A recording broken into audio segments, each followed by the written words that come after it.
princes that were heading the Bulgarian army. Boris was one of them. He was a crown prince of Bulgaria. The Bulgarians, for the first time in my life, I have seen it. The battalion changed from 700 people, more or less. It became about 15,000. And when they ordered the attack, I know that from a very good source. A Greek army officer, I should say that, a Bulgarian army officer of Greek descent from Philippopolis, went to the Greek camp and told them that the Bulgarians are ready to attack in the morning. Expect an attack. And indeed, that morning, the Bulgarians attacked, but the Greeks were not surprised. And that's how they got the Bulgarians out of Thessaloniki. And the Battle of Kilkis-Lakana was actually a hand-to-hand combat. It was with fixed bayonets, because the Bulgarians felt that Macedonia was theirs. How dare you taking us out of here? Next. And this is more specific map altogether. It shows how the Greek army went into the Ioannina and all this. Here you see went to Koritsa, this area, and the Serbs were coming from there. The Bulgarians went this way. I'm not going to sit on this because most of you won't be interested. I'm in the military. I was anyway, for 26 years, so it makes sense to me. Next, please. In Thessaloniki also was the center of the Thessaloniki front. For those who do not know, during the First World War, Greece was neutral. The Serbs, of course, were not, because the Serbs were one of the protagonists of the war between the Serbs and the Austro-Hungarians. They were pushed out of Serbia by the Austro-Hungarians, and they had two choices: either drown in the Adriatic Sea or surrender. There was 35,000 Serbian and Montenegrin troops, and the British put them on ships and sent them and took them to Kerkira, Corfu. There, they violated the neutrality of Greece in essence. Tsalgaris, who was the prefect of Corfu, told them they are welcome, they can stay here. And although Greece was neutral, they transferred the Serbs to Thessaloniki. I don't know if you're familiar with the city, but as you go to Neofytides, to Kalamaria, there's a palace built in the 60s. Well, across from the palace, it used to be an empty camp. That was what the camp, that was an Ottoman camp, and became the camp for the Serbs to be trained and pushed back home. And that's why we had the Salonika front. Next. The Serbs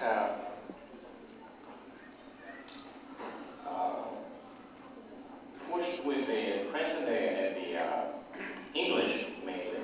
And this is the cemetery, the Elias cemetery. It's called Zeki given today. It's a British one here in Monaco. And here we have about 8,000 Serbs and about 8,000 English and many other French, Italians, even 300 Bulgarian prisoners of war that died afterwards. Next. Okay, now this is interesting. This is personal. In that time, and why Greece was neutral, the government of Greece had different ideas about whom to go with the war. Should they be with the Allies, or should we go to Germany?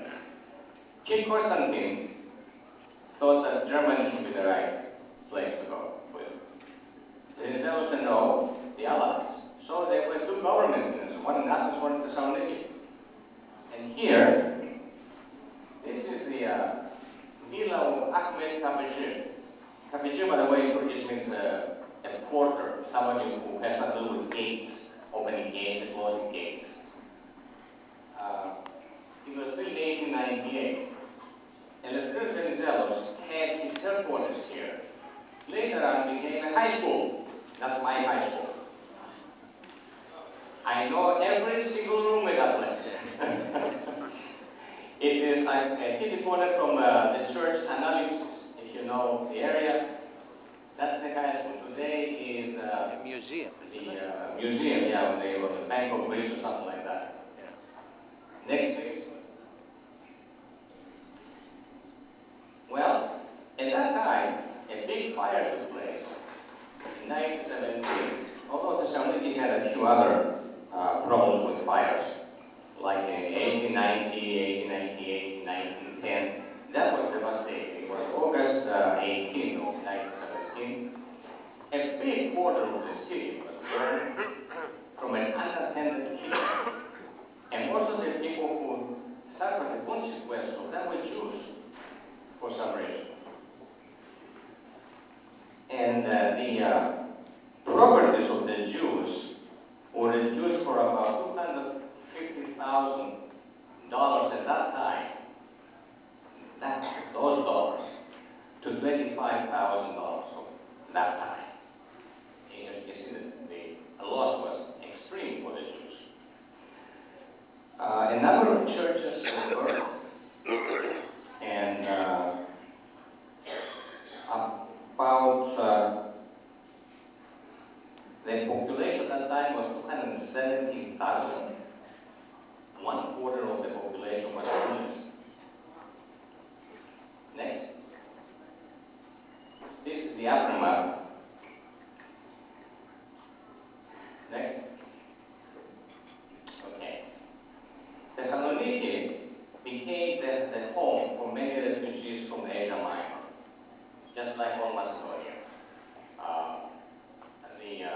The Pontians came, the Karamalli, for those who do not realize that Karamalli were not exactly Greeks. They were Greek Orthodox, but they were autochthonous people who were Greek Orthodox. They spoke Greek. Actually, most of them spoke Turkish. And I have a Bible at home that is on one hand in Greek and the other in Turkish, but with Greek letters. And much as they have modified the alphabet, the Greek alphabet, like above the sigma they have a dot for sure. Above the P, the letter P had a dot for B. Above the O, Omicron, had a dot for U. This kind of thing. It's very interesting Bible to read it. And these are refugees from Smyrna, most of them that came to Thessaloniki. Next. One of the monuments of the city is the Villa of Moses Alatini. That's my neighborhood. Alatini used to make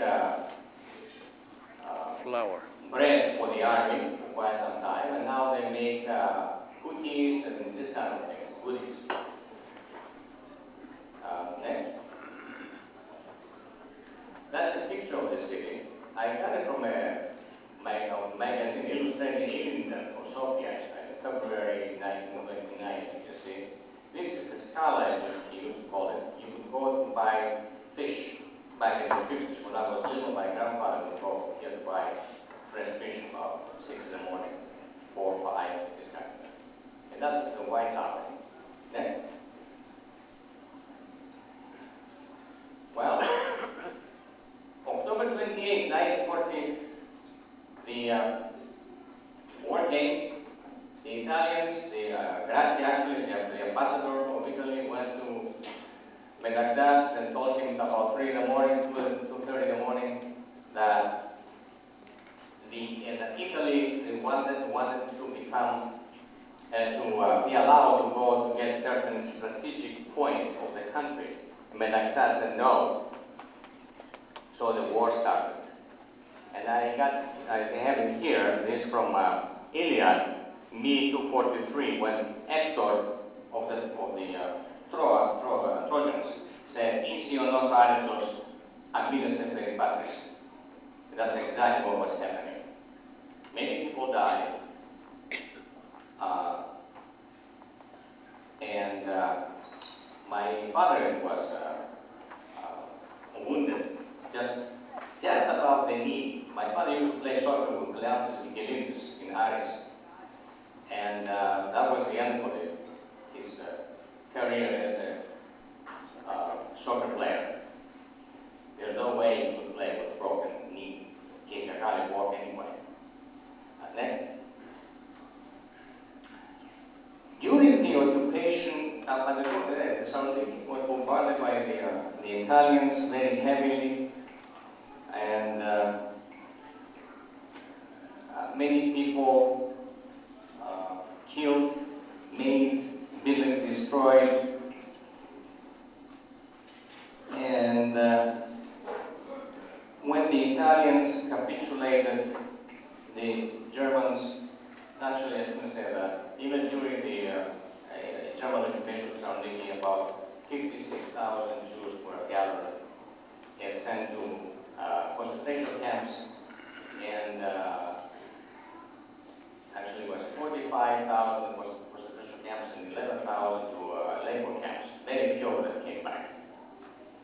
And I have met one of them that was saved by a Greek family in Thessaloniki under Italian occupation.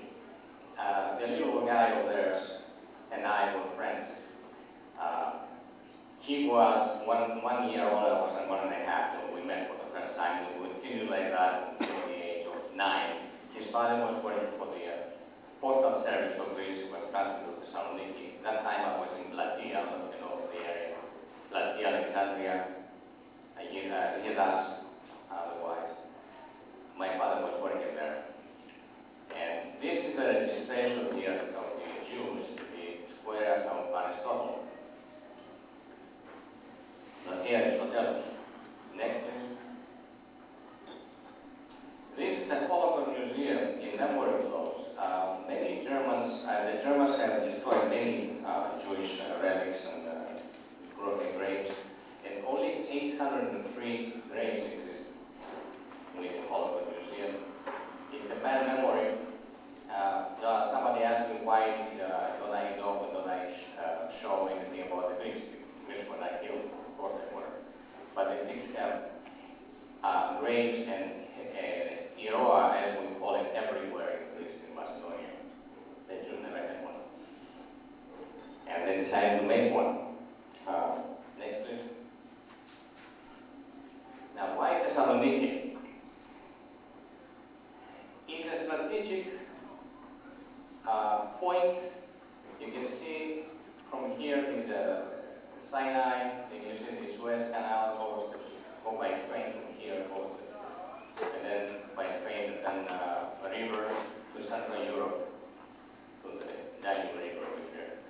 And Hitler wanted, it's a detail, but Hitler wanted to keep Thessaloniki within German territory instead of having the city being part of Greece during the occupation. His plan was Thessaloniki to be governed by him because it was very important to Germany. Next, please. These are some places of Thessaloniki. I was born across from here about 100 meters this way into the new town. This is the old town. Next. And these are the relics, the remaining of the ruins. And I understand a few months ago, some people start taking stones, rocks from here instead of throwing against the police or whatever. Pardon? Redonda? No, not this one. No. I think that was the previous one. This is the That's the not ruins Redonda. of the palace of Roman Galerius, but it was also in the area of the walls. You will see Redonda coming up. Next, please. Okay, these are the 4 churches. By the way, when the troops went to the city, they converted 16 churches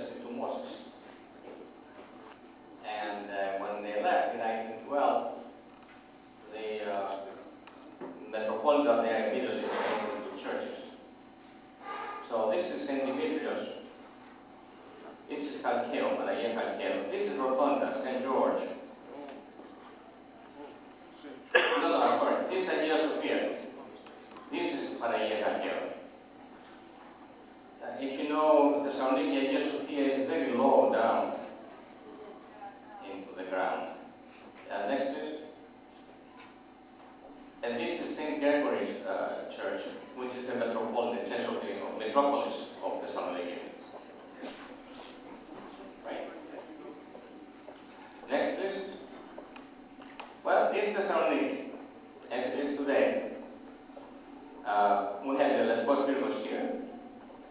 The Platia is Aristoteles should be over here somewhere. There are numbers, but I cannot see them. Some is far away from here. The thing of the Aristoteles is here. Here is the seaport. Up here is the Heptatirion, the Acropolis, and Rotunda should be over here somewhere. Now more to your right. Museo is over here. Next, please. And there's no way that we should talk about Thessaloniki without showing Bugatsa.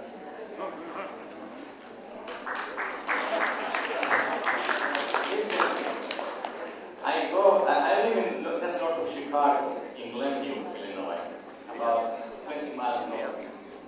And we have a few big restaurants there. And my wife, who is not Greek, my wife is of German descent, American, she and I always go over there for Greek food and Bugatsa. Next, please. That's, I don't know if you know, the Turkish was not built by the Byzantines, actually the Turkish. Ήτανε φυλακή. It used to be a prison. Jail, prison. And they used to call it Tower of Blood, because the Greek prisoners would go over there, they wouldn't get out alive, torture and kill. Next, please. Also, it used to be an island at that time.